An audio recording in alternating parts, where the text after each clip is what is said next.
जय जिनेन्द्र साहब, जय जिनेन्द्र।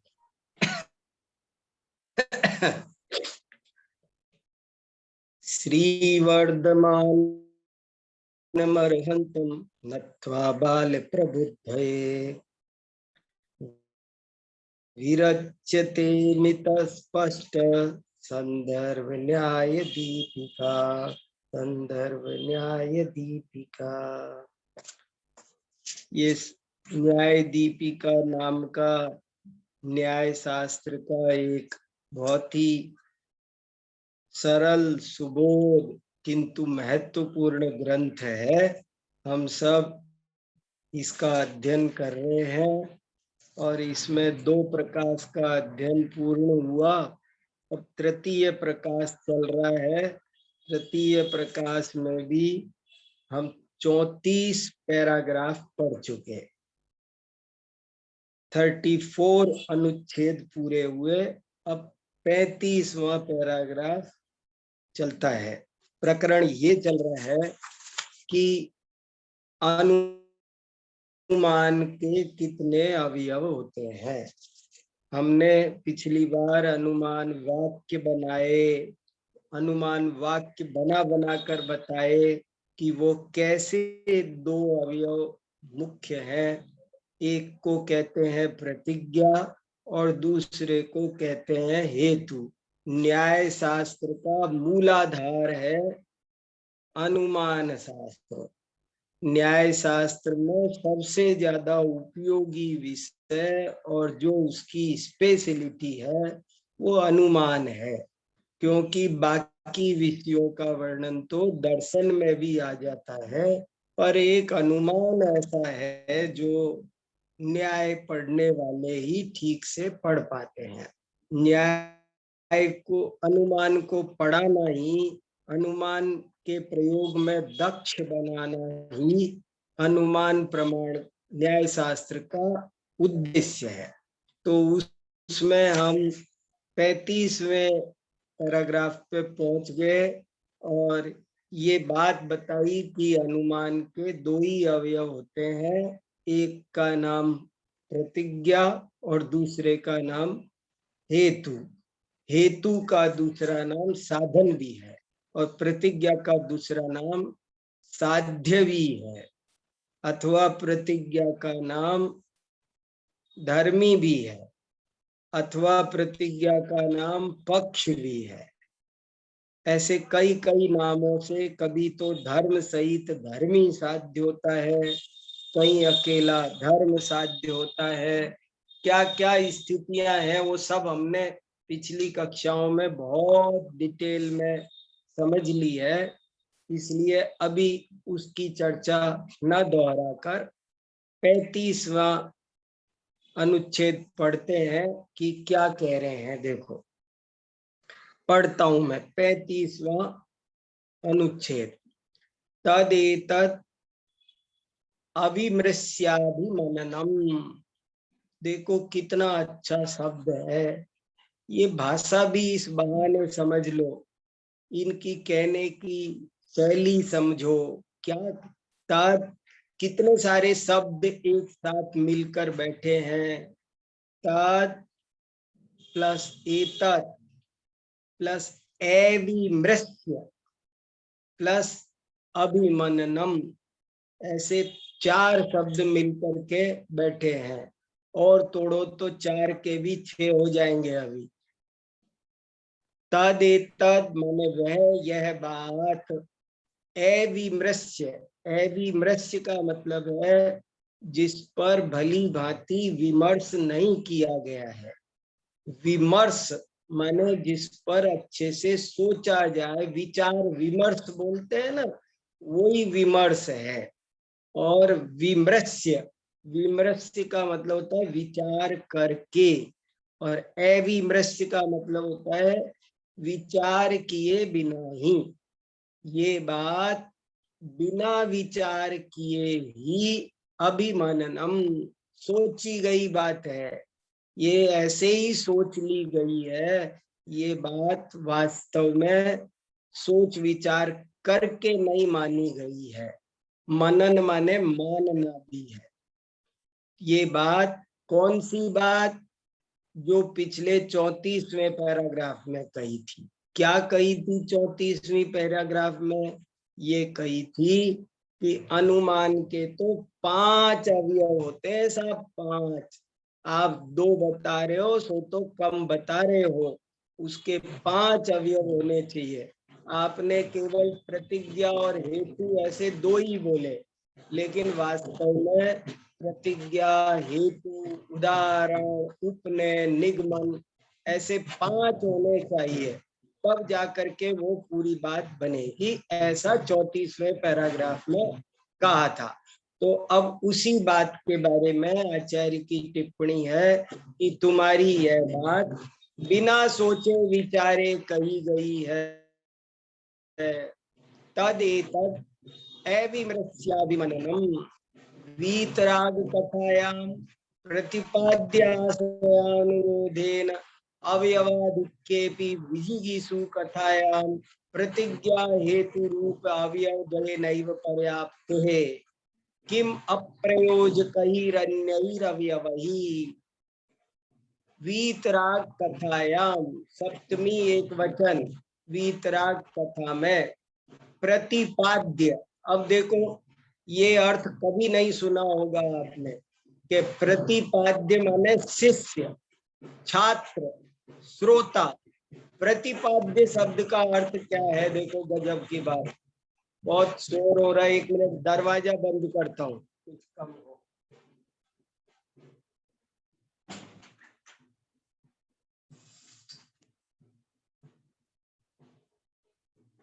देखिए क्या कह रहे हैं, प्रतिपाद्य आशयानुरोधेन। प्रतिपाद्य माने शिष्य, शिष्य के आशय माने अभिप्राय, शिष्य की योग्यता, उसके अनुरोध से अवयवाधिक्येऽपि, अधिक अवयव की अधिकता होने पर भी, माने वीतराग कथा में शिष्य की योग्यता के अनुसार यद्यपि अधिक अवयवों का प्रयोग किया जा सकता है, फिर भी विजिगीषु कथायां प्रतिज्ञा हेतु रूप अवयव द्वयेनैव पर्याप्त है किम अप्रयोजकैरन्यैरवयवैः। विजिगीषु कथा में प्रतिज्ञा हेतु रूप 2 ही अवयव से बात पर्याप्त हो जाती है, बाकी अन्य अप्रयोजक, ये जो किम अप्रयोजन ही लिखा है ना, ये अप्रयोजन ही नहीं होना चाहिए, अप्रयोजक ही होना चाहिए। किम अप्रयोजकैरन्यैरवयवैः, ये सब तृतीया बहुवचन है। अप्रयोजक अन्य अवयवों से क्या लाभ है, क्योंकि वे सब अप्रयोजक है, उनका कोई प्रयोजन नहीं है। अब यहाँ एक खास बात आई कि वीतराग कथा में ज्यादा अवयव हो सकते हैं, लेकिन विजिगीषु कथा में 2 ही अवयव होते हैं, एक का नाम प्रतिज्ञा और दूसरे का नाम हेतु, और वे ही 2 पर्याप्त है। तो ये प्रश्न पैदा हो जाता है, ये जिज्ञासा पैदा हो जाती है कि क्या होता है ये वीतराग कथा, क्या होती है ये विजिगीषु कथा। इसलिए अब इसको समझाते हैं। देखो, विजिगीषु कथायां प्रतिज्ञा हेतु रूप अवयव द्वयस्यैव सार्थक्यम इति कथनम। विजिगीषु कथा में प्रतिज्ञा हेतु रूप 2 ही अवयव, ही कहाँ लिखा है? एव में। हेतु रूप 2 अवयवों का ही सार्थक्य। देखो ये सार्थक्य माने, अब आपको कोई नए बच्चों को बड़ी दिक्कत होती है, सार्थक्य भाववाचक बनाने का तरीका है। सार्थकता 2 तरह से भाववाचक बनाते हैं ना, एक तो सौंदर्य, एक सुंदरता। तो यहाँ पर भी सार्थकता, जिसको हम आज हिंदी में बोलते हैं, उसी को इन्होंने संस्कृत में भाववाचक बनाया, सार्थक्यम इति कथनम। ये बात कही जा रही। विजिगीषु कथा में प्रतिज्ञा और हेतु रूप दो ही अवयव होते हैं और वे दो ही पर्याप्त है, ये बात यहाँ कह रहे हैं। तथा ही वादी प्रतिवादिनो स्वमत स्थापनार्थम जय पराजय पर्यंतम परस्परम प्रवर्तमानो वाग व्यापारो विजिगीषु कथा। वही बात समझाते हैं। वादी और प्रतिवादी के बीच, वादी प्रतिवादिनो क्या हुआ, सप्तमी विभक्ति द्विवचन। वादी और प्रतिवादी में स्वमत स्थापनार्थम, अपने मत की स्थापना करने के लिए, जय पराजय पर्यंत, जो परस्पर वाग व्यापार प्रवर्तित होता है। वाग व्यापार माने वचन व्यापार, वचन व्यवहार, जो परस्पर वचन व्यवहार होता है उसे विजिगीषु कथा कहते हैं। जब एक वादी होता है, दूसरा प्रतिवादी। वादी माने बोलने वाला, पक्ष रखने वाला, और प्रतिवादी माने उसका निराकरण करने वाला, उसके विपक्ष में बोलने वाला। वो वादी और प्रतिवादी में अपने अपने मत को स्थापित करने के लिए जय पराजय पर्यंत जो परस्पर वचन व्यवहार प्रवर्तित होता है उसका नाम विजिगीषु कथा है। और गुरु शिष्याणाम विशिष्ट विदुषाम व राग द्वेष रहितानाम तत्व निर्णय पर्यंतम परस्परम प्रवर्तमानो वाग व्यापारो वीतराग कथा। गुरु शिष्य में, विशिष्ट विद्वानों में, अथवा, वा माने अथवा, गुरु और शिष्य का अथवा विशिष्ट विद्वानों का, जो कि राग द्वेष से रहित होते हैं, जिनमें हार जीत की भावना नहीं होती है बल्कि तत्व निर्णय की भावना होती है। तो तत्व निर्णय पर्यंत जो वाग व्यापार प्रवर्तित होता है उसको वीतराग कथा कहते हैं। अब ये बहुत एक इम्पोर्टेंट बात आई है और बहुत ही अच्छी बात आई है, परीक्षा में भी बहुत पूछी जाती है और वैसे भी हमको आपको सबको समझने लायक है। दो तरह की कथा होती है। कथा माने बात, कथन, कथनम कथा। दो तरह की बातचीत होती है, दो तरह का वाग व्यापार होता है। वाग माने वाणी, वाणी का व्यापार। दो तरह का वार्तालाप होता है। कथा माने वार्तालाप, दो तरह का वार्तालाप होता है। एक वार्तालाप को कहते हैं विजिगीषु कथा और दूसरे को कहते हैं वीतराग कथा। कितने सुंदर नाम है देखो, वीतराग कथा। वीतराग कथा माने क्या, जब कोई गुरु, कोई शिष्य या दो विद्वान मित्र बिना किसी कसाय भाव के, बिना किसी हार जीत की भावना के, केवल तत्व निर्णय के लिए जो परस्पर वार्तालाप करते हैं उसको वीतराग कथा कहते हैं। और जब दो वादी और प्रतिवादी, वादी माने एक बात को प्रस्तुत करने वाला और प्रतिवादी माने जो उस बात का विरोध करने वाला। वादी प्रतिवादी का मतलब आप ऐसा समझ लो जैसे सरकार में पक्ष और विपक्ष होते हैं। तो वादी माने पक्ष, प्रतिवादी माने विपक्षी। ये दोनों जब बात करते हैं और बात का उद्देश्य एक ही होता है कि मेरी बात सही है या तेरी, अपना मत स्थापित करने के लिए। और फिर बाद में निर्णय होता है, एक की जय होती है, एक की पराजय होती है। जय माने विजय, एक की विजय होती है, एक की पराजय होती है। तो वो जो बातचीत है उसको कहते हैं विजिगीषु कथा। उसका नाम है शास्त्रार्थ। आज की भाषा में कहो तो शास्त्रार्थ। पहले बहुत शास्त्रार्थ हुआ करते थे। कोई भी राज दरबार में विद्वान पहुंच जाता था, कहता था मेरे सामने आ जाओ, किसी की हिम्मत हो तो मुझसे शास्त्रार्थ करो, तो उसको कहते थे विजिगीषु कथा। लेकिन जो अपने शास्त्र सभाएं चलती है, मंदिर में कक्षाएं, वे शास्त्रार्थ नहीं है, वे तो वीतराग कथा है। हालांकि उसमें भी शंका समाधान होते हैं, लेकिन हार जीत की भावना नहीं होती, इसलिए उनको वीतराग कथा कहते हैं। तत्र विजिगीषु कथा वाद इति च उच्यते। तत्र माने उन दोनों में से विजिगीषु कथा को वाद इति च माने भी, वाद ऐसा भी कहते हैं, उच्यते कहा जाता है। उनमें से विजिगीषु कथा को वाद भी कहा जाता है। कितनी बढ़िया बात कही।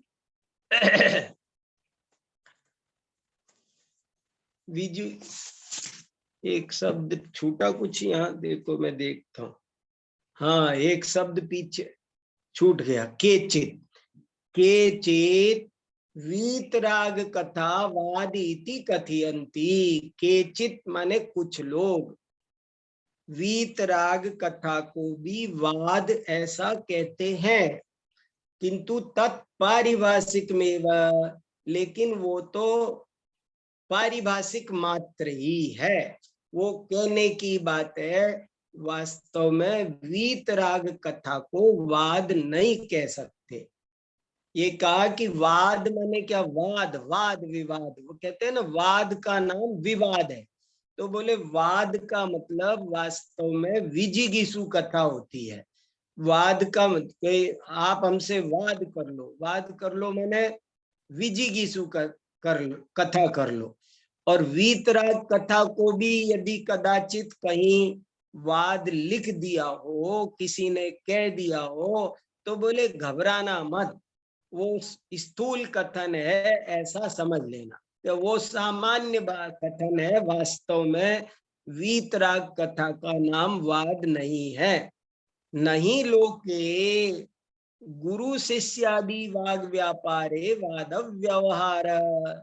लोक में गुरु शिष्यादि के वाग व्यापार में वाद का व्यवहार नहीं होता, वाद का प्रयोग प्रचलन नहीं होता। उसको लोक में गुरु शिष्य कोई बातचीत करते हैं तो ऐसा कहते हैं क्या वो वाद कर रहे हैं।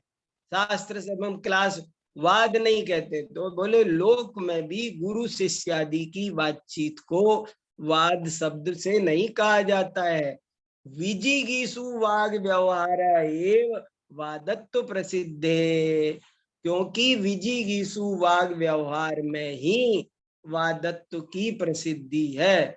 ये विजिगीषु वाग व्यवहारे आगे ए होने की वजह से रे का रह गया, संधि हुई है। व्यवहारे लग रहा है व्यवहार एव, वास्तव में व्यवहारे एव वादत्व प्रसिद्धे। प्रसिद्धे क्या है, हेत्वर्थे पंचमी, हेत्वर्थक पंचमी है प्रसिद्धि। ये भी देखो एक अनुमान वाक्य बन गया एक तरह से। जहां जहां पंचमी हेत्वर्थ में प्रयोग होती है वो अनुमान वाक्य बन जाता है। लोक में गुरु शिष्यादि के वचन व्यवहार को वाद नहीं कहते हैं, केवल विजिगीषु व्यवहार को ही वाद कहते हैं। ये सारी दुनिया में प्रसिद्ध है। यथा स्वामी समंत भद्राचार्य ही सर्वे सर्वथैकांतवादिनो वादे जिता इति।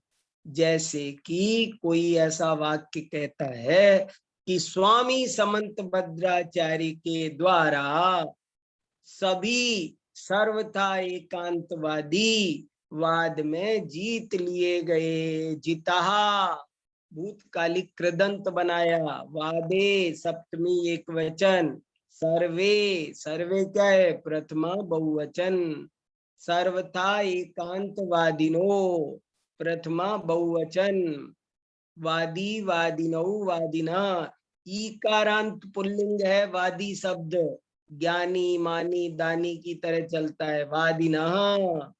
तो जैसे स्वामी समंत भद्राचार्य के द्वारा सभी सर्वथा एकांतवादी वाद में जीते गए, ऐसा कथन होता है। तो वहां वाद माने वार्तालाप नहीं है गुरु शिष्य का, वहां शास्त्रार्थ है।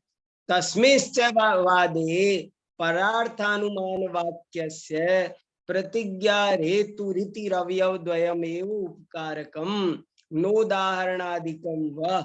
उस वाद में तस्मिश्च वादे, उस वाद में परार्थानुमान वाक्य के, परार्थानुमान दूसरे को ज्ञान कराने वाला अनुमान वाक्य, उसमें उसके प्रतिज्ञा हेतु, प्रतिज्ञा, प्रतिज्ञा प्रथमा एक वचन, हेतु प्रथमा एक वचन, इति ये अवयव द्वयम एव, दो अवयव ही, अवयव और अंग एक ही बात है, उपकारकम उपकारक है, नोदाहरणादिकम उदाहरणादि उपकारक नहीं है।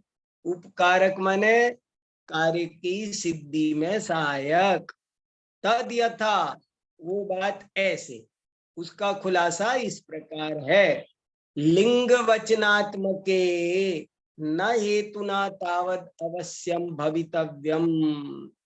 लिंग वचनात्मक केन, ये देखो गलत छप गया, लिंग वचनात्मके और न अलग हो गया, ऐसा नहीं होना चाहिए।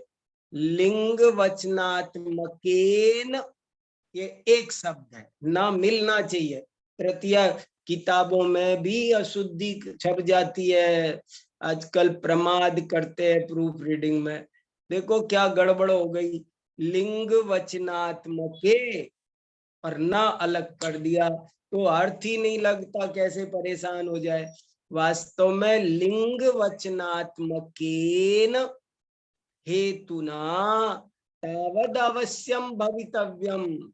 लिंग वचनात्मक हेतु के द्वारा, हेतु ना तृतीया एक वचन, तावत अवश्यम भवितव्यम, लिंग का वचन के, लिंग को बोलने वाला जो हेतु है, देखो वो तो भैया जरूरी है ही है, वो तो अवश्य होना ही चाहिए। लिंग ज्ञानाभावे अनुमितेरेव अनुदयात, लिंग ज्ञान के अभाव में अनुमिते, षष्ठी एक वचन, अनुमिति का ही अनुदय होगा, जन्म नहीं होगा, अनुमिति ही पैदा नहीं होगी। पक्ष वचन रूप या प्रतिज्ञा भी भवितव्यम, और पक्ष का वचन करना जिसका रूप है, स्वरूप है, ऐसी प्रतिज्ञा को भी अवश्य होना चाहिए।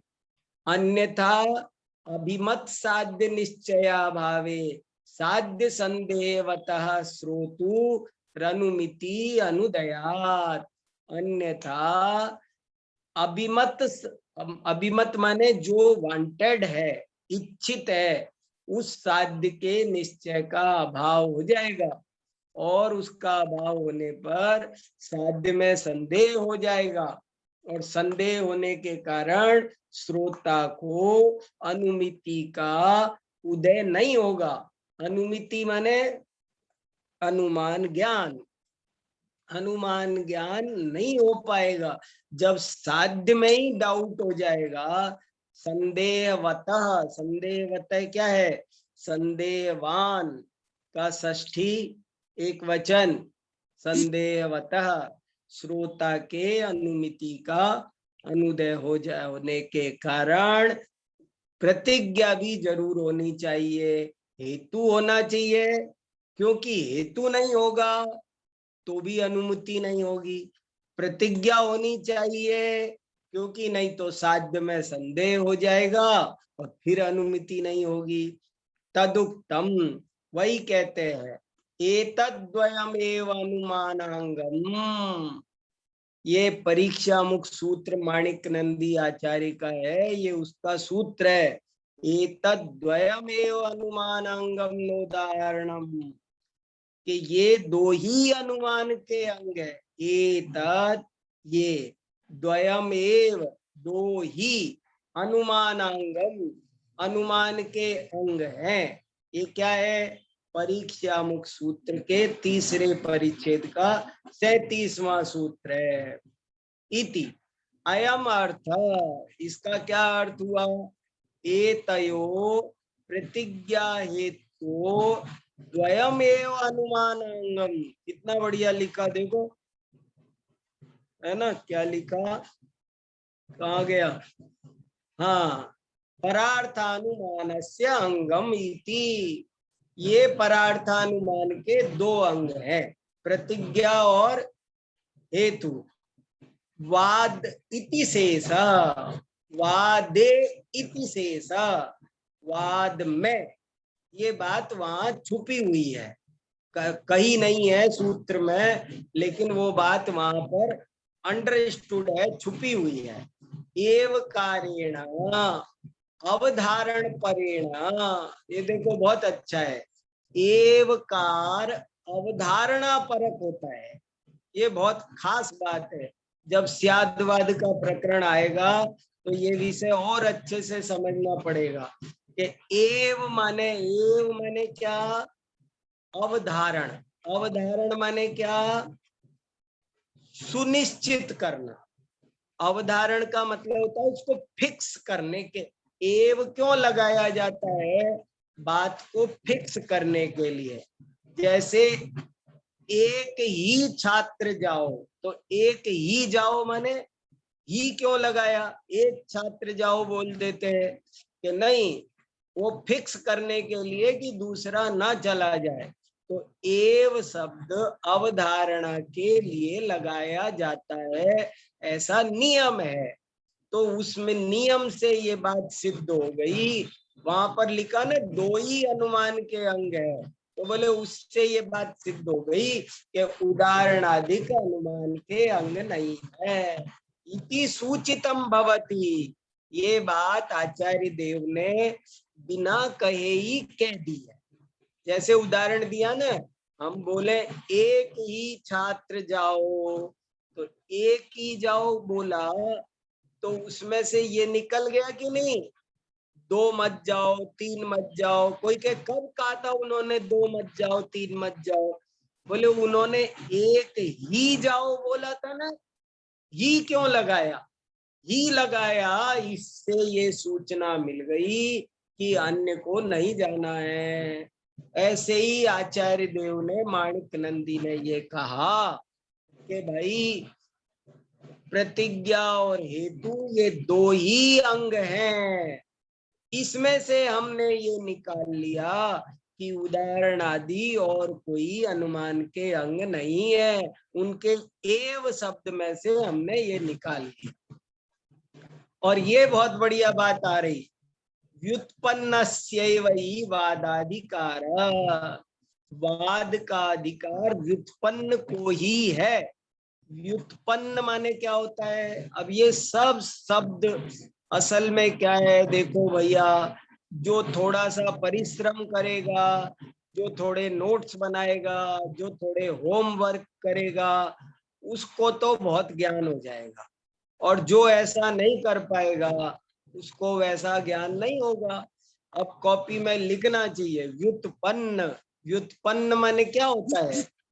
बिल्कुल शब्दार्थ याद रहना चाहिए। व्युत्पन्न माने ज्ञानी, समझदार। व्युत्पन्न सेव, और अव्युत्पन्न माने अज्ञानी। व्युत्पत्ति, व्युत्पत्ति माने जानकारी, ज्ञान। अव्युत्पत्ति अज्ञान। ये सब शब्द है देखो। व्युत्पन्नस्यैव हि वादाधिकार,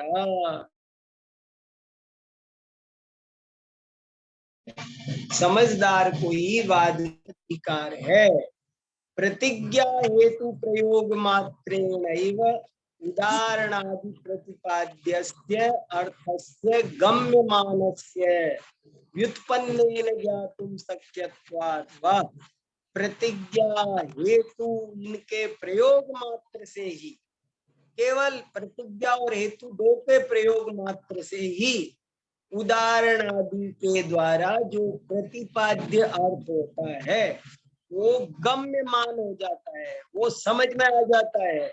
गम्यमान माने वो समझ में आ जाता है, वो समझ में आ जाता है। किसको? व्युत्पन्नेन ज्ञातुम सत्यत्वात्। जो समझदार होता है वो उदाहरण से आप जो कहना चाह रहे हो वो बात आपको बिना उदाहरण कहे ही केवल प्रतिज्ञा और हेतु के प्रयोग मात्र से ही उसकी समझ में आ जाती है। गम्य मानस्यापि अभिधाने पौनरुक्त प्रसंगादिति। गम्य मानस्यापि, गम्य मान माने जाने हुए का भी, ज्ञात का भी, अभिधान माने कथन करने पर, पौनरुक्त प्रसंगात, पौनरुक्त माने पुनरुक्ति का प्रसंग आता है। पौनरुक्त प्रसंगात, पुनरुक्ति का प्रसंग आता है। कितनी बढ़िया। मैंने कहने का तात्पर्य क्या हुआ, इसका सारांश 36वें पैराग्राफ का ये सारांश हुआ कि हमेशा वाद शास्त्रार्थ वे लोग करते हैं जो व्युत्पन्न होते हैं, ज्ञानी होते हैं, समझदार होते हैं, इसलिए उनको उदाहरण देने की जरूरत नहीं है। वे बिना उदाहरण दिए ही आपकी बात समझ जाते हैं। केवल दो ही चीज बोलो, एक प्रतिज्ञा और एक हेतु, बस।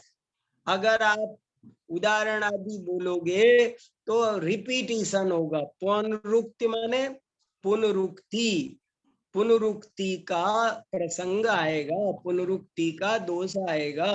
पुनरुक्ति माने रिपीटिशन। न्याय शास्त्र में आचार्य रिपीटिशन करके समय खराब करना शास्त्रार्थ में उचित नहीं माना जाता।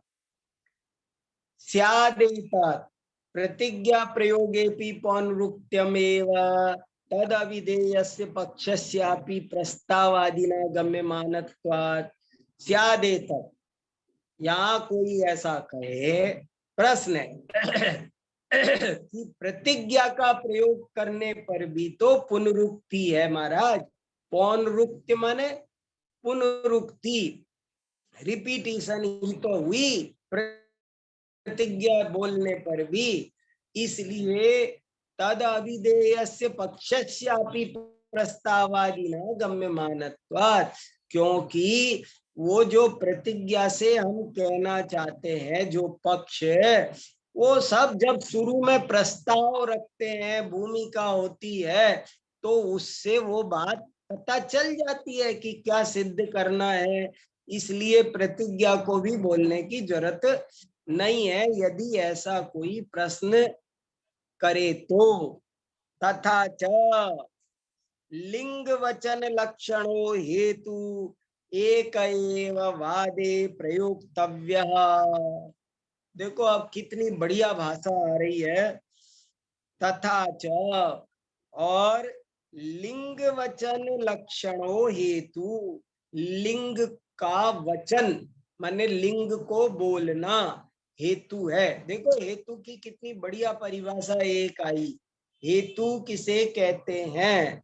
लिंग वचनम हेतु। लिंग के लिंग माने जो लिंगिनी को बताए, जो साध्य को बताए, वो लिंग है। तो वो लिंग वचन ही हेतु का लक्षण है। और वो कोई कहे कि लिंग वचन लक्षणों हेतु रेखा एवं वादे प्रयोक्तव्य, केवल हेतु ही बोलना चाहिए, बस प्रतिज्ञा नहीं बोलना चाहिए।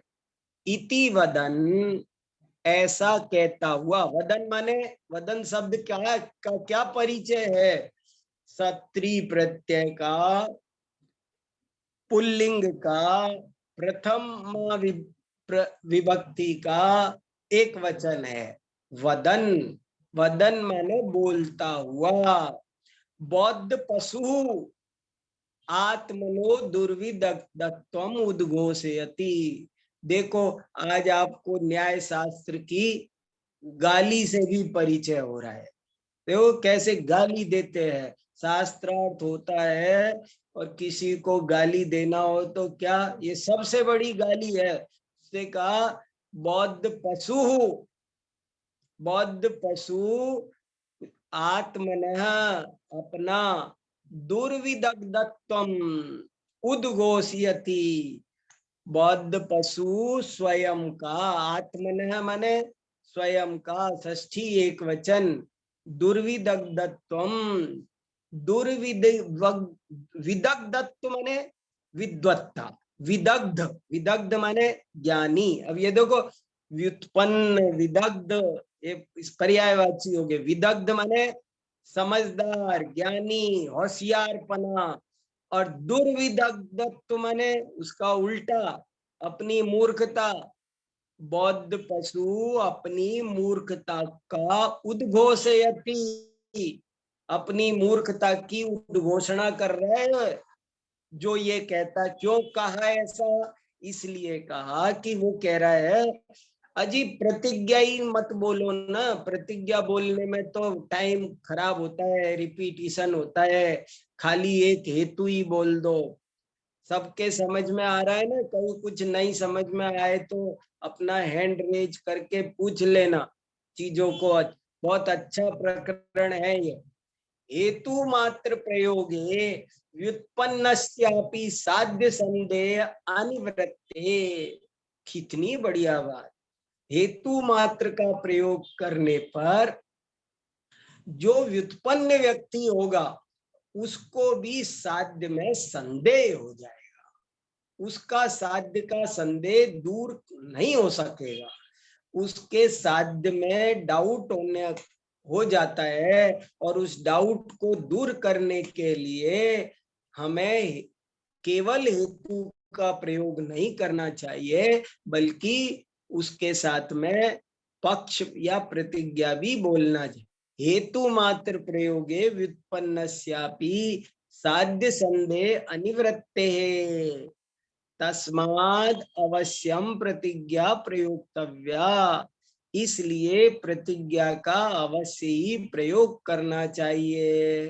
तदुक्तम, वही बात कहते हैं, साध्य संदेह आपनोदार्थम गम्य मानस्यापि पक्षस्य वचनम।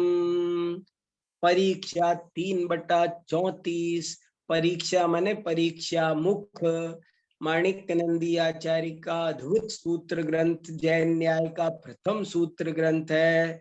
उसके तीसरे परिच्छेद का ये 34वां नंबर का सूत्र है कि साध्य संदेह अपनोदार्थम, साध्य के संदेह को अपनोद, अपनोद माने दूर करने के लिए, अपनोदार्थम, साध्य के संदेह को दूर करने के लिए गम्य मानस्यापि पक्षस्य वचनम, ज्ञात हो तब भी पक्ष का वचन माने पक्ष को बोलना चाहिए।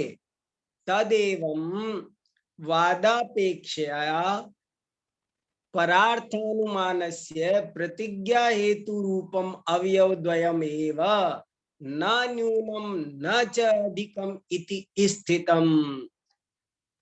तद एवं, एवं माने, अब ये हिंदी वाले सोचेंगे एवं माने और, एंड, एवं माने संस्कृत में और नहीं होता है, एवं शब्द का अर्थ होता है इस प्रकार।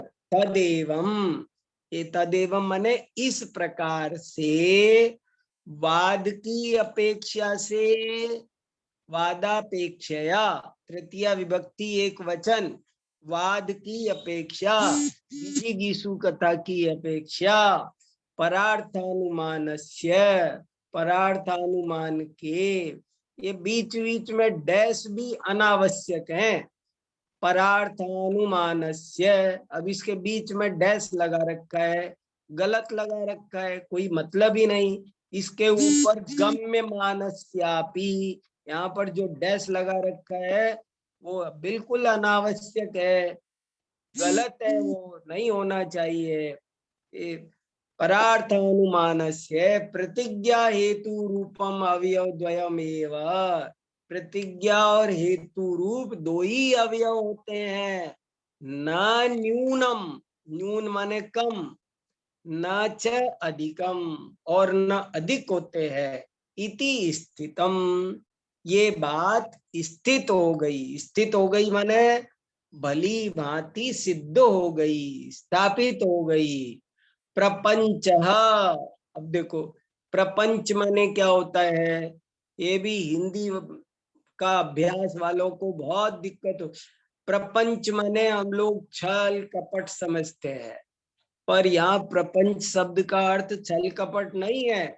संस्कृत में प्रपंच शब्द का अर्थ होता है विस्तार। प्रपंच माने विस्तार, ये अपनी डिक्शनरी में लिखना चाहिए। प्रपंच पुनर्अवयव विचारस्य पत्र परीक्षायाम ईक्षणीय। कितनी बढ़िया बात, क्या क्या ग्रंथ इन्होंने पढ़े होंगे कि प्रपंच पुनर्अवयव विचारस्य, ये अनुमान के अवयवों का विचार करने वाली बात का विस्तार आपको पत्र परीक्षा में देखना चाहिए। पत्र परीक्षायाम ईक्षणीय, ईक्षण, ईक्षण माने पत्र परीक्षायाम सप्तमी एक वचन, और ईक्षणीय माने दर्शनीय, अवलोकनीय, पठनीय, पत्र परीक्षा में देखना चाहिए। देखो कितनी बढ़िया। अब एक और बात यहाँ खास है कि आपको धर्मभूषण यति महाराज का परिचय देना हो, उनका व्यक्तित्व बताना हो, तो आपको ये न्याय दीपिका में से ही निकालना पड़ेगा। अब जैसे आप ये कह सकते हैं कि न्याय दीपिका को पढ़ने से पता चलता है कि उन्होंने आचार्य विद्यानंद स्वामी की पत्र परीक्षा जैसा रेयर ग्रंथ है, कठिन पत्र परीक्षा बहुत कठिन है, बड़ा और बड़ा असाधारण ग्रंथ है, लेकिन उन्होंने उस ग्रंथ को भी उस जमाने में 500 साल पहले भी पढ़ा। कितने सारे ग्रंथ उन्होंने पढ़े, समंत भद्राचार्य के, माणिक नंदी के, जगह जगह अकलंक, विद्यानंदी, कुमार नंदी, कितने ग्रंथों के रेफरेंस आ रहे हैं। इससे सिद्ध होता है कि उन्होंने इतने ग्रंथों का अध्ययन किया था। पुराने जमाने में जब पांडुलिपियां मिलती थी, कोई छपे हुए ग्रंथ नहीं मिलते थे। तो ये बात है। एक प्रश्न पूछा है रितु जी ने कि हेतु का प्रयोग कैसे होता है, तो हम बताते रहते हैं, पिछली कई कक्षाओं में बताया। हाँ बोलो रितु जी। हाँ आप। हाँ मतलब मुझे ये पूछना है पंडित जी कि ओनली हेतु बोल रहे हैं ना वो, कि हाँ खाली हेतु से भी तो काम हो जाता है? हाँ तो क्या सेंटेंस खाली हेतु से क्या सेंटेंस बनेगा? हाँ, उसका सेंटेंस वो कह रहे कि आप केवल ऐसा बोलो क्योंकि वहां धुआं है, बस इतना बोलो, क्योंकि वहां धुआं है, बस ये मत। आप पूरा वाक्य क्या है, पर्वत अग्नि वाला है, क्योंकि धुआं वाला है। तो कहते हैं अब पर्वत अग्नि वाला है, ये बात क्यों बोलना, इसको बोल करके टाइम वेस्ट कर रहे हो, ये तो बात आप कह ही रहे हो, उसमें क्या है, उसमें आप तो केवल ये बोलो क्योंकि धुआं वाला है, बस। ये तो कोई तो सेंस ही नहीं हुई। हाँ, तो वो आचार्य कह रहे हैं कि ये बात कुछ क्लियर नहीं हुई, बात कंप्लीट नहीं हुई, बात अधूरी रह गई, और तुम क्या कहना चाहते हो वो अनक्लियर रही। उन्होंने यही कहा ना कि इसमें क्लियर, इसमें क्या दोष बताया कि इसमें क्लियरिटी की कमी है, और जो सुनने वाला है उसको समझ में नहीं आया कि आप कहना क्योंकि धुआं है, क्योंकि धुआं कहकर क्या कहना चाहते हो तुम, हाँ कहाँ जी। बताना चाहते हो, क्या बता। तो बात बिल्कुल क्लियर होना चाहिए। देखो जैसे एक बात आती है ना न्याय शास्त्र में कि भाई कम शब्द प्रयोग करने चाहिए। अर्धमात्रा लागवेन पुत्रोत्सवम मन्यन्ते, सूत्र में आदि मात्रा भी कम हो तो आचार्यों को बड़ी खुशी होती है। तो हम कहते हैं कि क्यों आदि मात्रा, क्यों पूरा का पूरा शब्द कम कर दो ना, किसने मना किया। सम्यक दर्शन ज्ञान चारित्राणी मोक्ष मार्ग, इसमें से सम्यक शब्दी हटा दो ना, उनको बहुत खुशी हो जाएगी। नहीं, वो कहते हैं कि ऐसे हटाने का मतलब नहीं है, उसका अर्थ खराब हटाया तो क्या फायदा हुआ, हटाओ, हाँ जी, पर अर्थ नहीं खराब होना चाहिए। हाँ जी। एक शॉर्ट चीज, में बोलनी है। हाँ एक चीज और, पिछला वर्ड आया था एक जगह कि सर्वथा एकांतवादी, और अर्थ में लिख रहा है कि एकांतवादी, मतलब पीछे हिंदी में देख रही हूँ ना, तो वहां लिख रहा है हाँ, सिर्फ एकांतवादी। तो क्या दोनों बहुत बातें एक हैं? एक ही बात है। जब हम कहते हैं एकांतवादी, तो उसका मतलब सर्वथा एकांतवादी ही है। अच्छा, एकांतवादी उसी को कहते हैं जो सर्वथावादी है, जो सर्वथा, जैसे नित्यवादी जो सर्वथा नित्य मानता है, वो उसी को एकांतवादी कहा जाएगा। जो तो ना मुझे ये क्वेश्चन उठता है कि हमेशा ये कहा जाता है ना कि थोड़ा लिखने में विश्वास रखते हैं, तो उन्हें सर्वथा वर्ड लिखने का कारण क्या है? यहाँ पर सिर्फ एकांतवादी लिख लेते। नहीं, इसलिए अच्छा प्रश्न, ये अब अच्छा प्रश्न हुआ। इसका खुलासा वही है कि बात में कंफ्यूजन नहीं हो जाए। एकांतवादी शब्द का मीनिंग तो सिर्फ इतना सा हुआ, एक पक्ष को बोलने वाला। जैसे मान लो मैं ये समझा रहा हूं कि आत्मा नित्य है। मान लो आज के मेरे 1 घंटे के व्याख्यान का यही विषय है कि आत्मा नित्य है, तो मैं एकांतवादी हुआ, क्योंकि मैं एक ही पक्ष को बोल रहा हूं। एक अंत माने पक्ष, धर्म, वादी माने बोलने वाला, मैं एक ही पक्ष को बोल रहा हूं। लेकिन फिर भी मैं सर्वथा एकांतवादी नहीं हूं, क्योंकि मैं उसकी अनित्यता को भी मानता हूं। और जब दूसरा लेक्चर होगा तो मैं उसमें अनित्य भी बताऊंगा। आज मैं नित्यता को हाईलाइट कर रहा हूं, इसलिए एकांतवादी होते हुए भी सर्वथा एकांतवादी नहीं हूं। ये बहुत इंपॉर्टेंट बात है खास। तो इसमें ये हुआ कि एक सेंटेंस बना आत्मा नित्य है, और एक हाँ, सेंटेंस बना आत्मा नित्य ही है। हाँ, ठीक या है। आत्मा सर्वथा नित्य है। हाँ, सर्वथा नित्य वो है। जो दूसरा बनाया है उसमें ही की बजाय सर्वथा भी लगाकर बोल सकते हो। हाँ हाँ, ठीक है। ओके, एक धन्यवाद वाक्य पंडित। हुआ आत्मा नित्य है, तो ये एकांतवाद हो गया एक तरह से। लेकिन आत्मा सर्वथा नित्य है, ये है बहुत बड़ी गलती। क्योंकि जिसने आत्मा नित्य है बोला है, हो सकता है वो केवल एक ही पक्ष रख रहा है, अभी थोड़ी देर बाद दूसरा पक्ष रखेगा साथ में।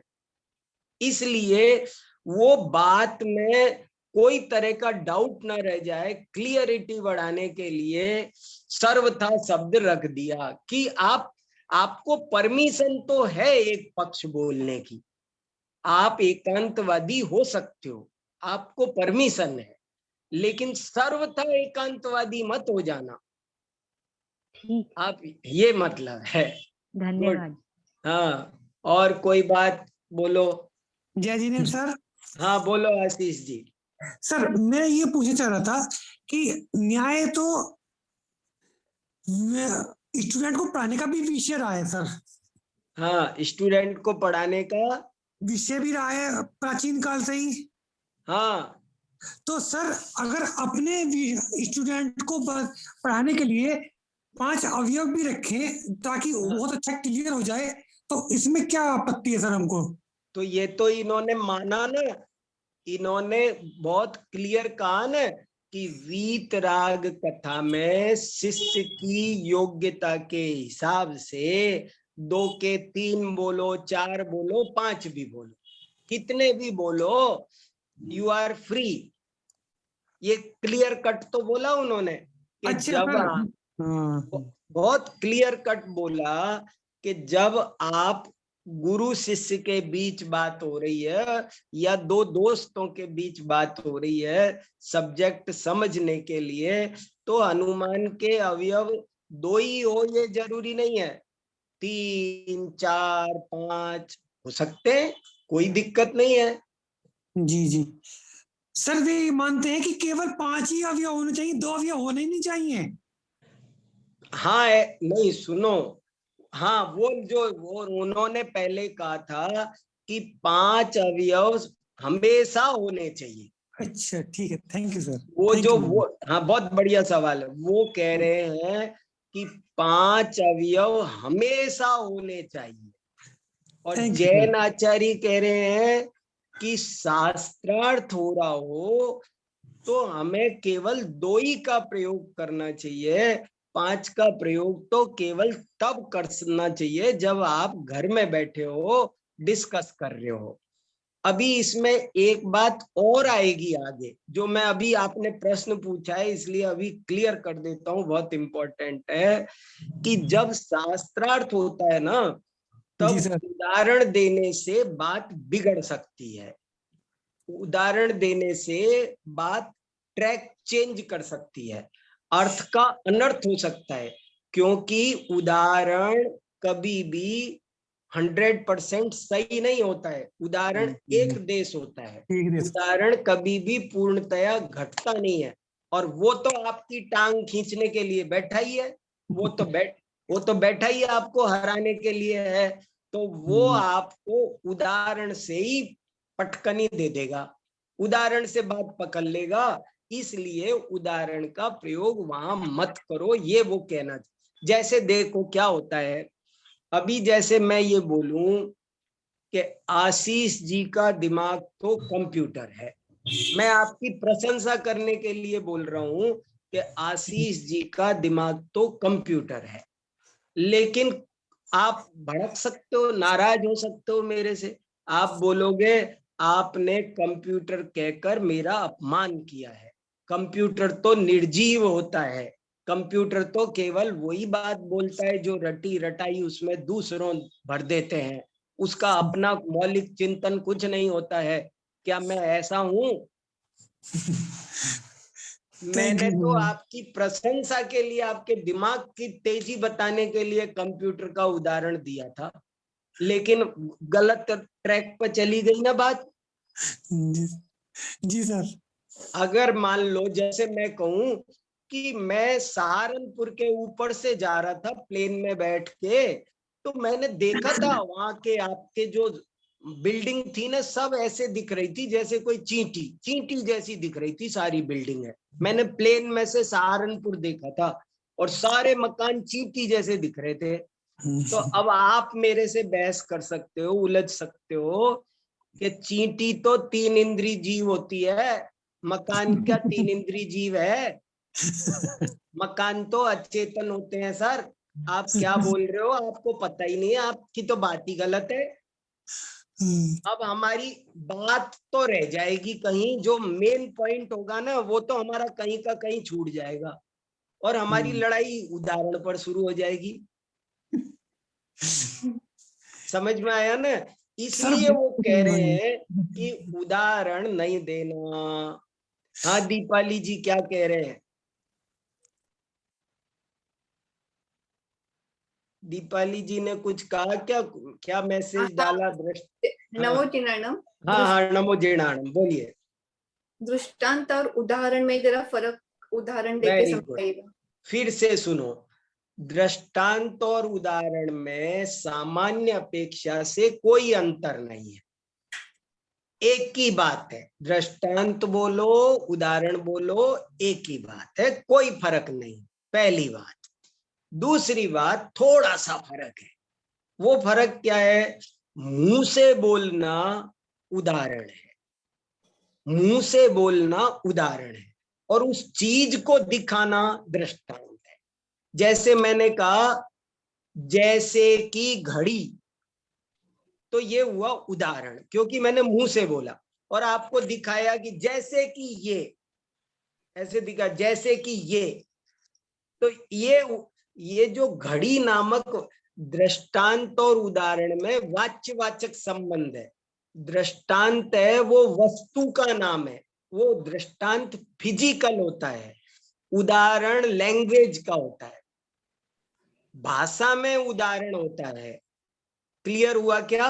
जी सर, बहुत अच्छे से। जैसे मैंने बोला जैसे कि पानी, तो ये हो गया उदाहरण। और मैंने ये जैसे कि ये तो ये गिलास में ये दिखाए वो दृष्टांत। मैंने जैसे कि रसोई, तो जैसे कि रसोई बोला, मुंह से बोला, और वो जो रसोई है ना हमारे घर में, वो रसोई का नाम दृष्टांत है, वो जो फिजिकल एग्जिस्टेंस है जिसकी उस हाँ, धन्यवाद, अच्छे से। Very good, very good. और कुछ 1 मिनट बचा है, किसी को कुछ कहना हो तो, वरना क्लास। मुझे एक छोटा सा प्रश्न है। हाँ बोलिए। जैसा अगर यहाँ पर देखें तो इन्होंने इस तरह से किया कि शास्त्रार्थ के एक तरह से रूल्स बता दिए कि 2 ही अवयव होने चाहिए, वेरी गुड। है ना। तो ऐसा करके उन्होंने शास्त्रार्थ को गलत नहीं ठहराया, और शास्त्रार्थ विजुगिषु कथा में आता है। तो हाँ, मतलब उनका इस ओर इशारा है कि मतलब विजुगिषु कथा गलत नहीं है। हम तो ऐसा समझते हैं कि वीतराग कथा होनी चाहिए और विजुगिषु कथा नहीं होनी चाहिए। वेरी गुड, बहुत अच्छा प्रश्न आपने, बहुत ही इम्पोर्टेंट प्रश्न पूछा है। ये बहुत, उन्होंने एक पत्र परीक्षा ग्रंथ का उल्लेख किया है अभी, और वो पत्र परीक्षा ग्रंथ पूरा का पूरा इसी कंसेप्ट पर है कि शास्त्रार्थ के क्या रूल्स एंड रेगुलेशंस है। शास्त्रार्थ नहीं करना चाहिए ये जैनाचार्य नहीं कहते हैं, शास्त्रार्थ करो, लेकिन शास्त्रार्थ करने के लिए भी जो रूल्स एंड रेगुलेशंस है उन सब का पालन करो। आप है ना गलत तरीके से शास्त्रार्थ मत करो, ये कह कसाय वश मत करो, छल कपट के वश मत करो। आप परमत खंडन कर सकते हो, किसी की गलत बात है तो उसका खंडन करने के लिए शास्त्रार्थ करना आवश्यक है, लेकिन वो शास्त्रार्थ तरीके से होना चाहिए, वैधानिक तरीके से होना चाहिए, अवैध तरीके से नहीं। किसी की भी गलत बात हम कैसे मान लेंगे? ये तो बहुत इंपॉर्टेंट सवाल है, और हम इसकी चर्चा अभी आगे आएगी, आने आ रहा है टॉपिक, तो और करेंगे थोड़ी सी। बहुत बढ़िया, वेरी गुड। हाँ, और कौन? संतोष जी क्या कह रहे हैं? नमो जिनानम। हाँ बोलिए। नमो जिनानम गुरुजी। नमो जिनानम, बोलिए संतोष जी। अभी जैसे हम लोग मंदिर में स्वाध्याय सुनते हैं, तो उसे हम लोग वीतराग कथा कह सकते हैं? किसको? जैसे मंदिर में शाम को शास्त्र। हाँ, ये सब मंदिर में जो स्वाध्याय सभा होती है वो वीतराग कथा है। अपन कॉलेज में भी जब क्लास, देखो सुनो, कॉलेज में भी 2 तरह की क्लास होती है। एक क्लास ऐसी होती है कि जिसमें अपन पढ़ते हैं, और एक होती है परीक्षा की। जब हम परीक्षा ले रहे होते हैं तब हम बिल्कुल अलग हो जाते हैं, हम ऐसे हो जाते हैं। जब हम क्लास में पढ़ाते हैं तब तो बड़े प्यारे प्यारे अपने लगते हैं, और जब हम परीक्षा लेते हैं तो ऐसा लगता है कोई दुश्मन खड़ा हुआ है, हमको नकल नहीं करने देगा। आप पूछो तो बताएंगे क्या? हम नहीं बताएंगे बिल्कुल। तो यही फर्क है वीतराग कथा और विजिगीषु कथा। वेरी गुड, बहुत अच्छा, बहुत बढ़िया। और कल चर्चा करेंगे बाकी की। बहुत अच्छा। हाँ संदेश जी। इस प्रकार अभी हमने आज की कक्षा में ये निश्चय किया कि मात्र 2 ही अवयव है, प्रतिज्ञा और हेतु, उसके 5 अवयव नहीं है।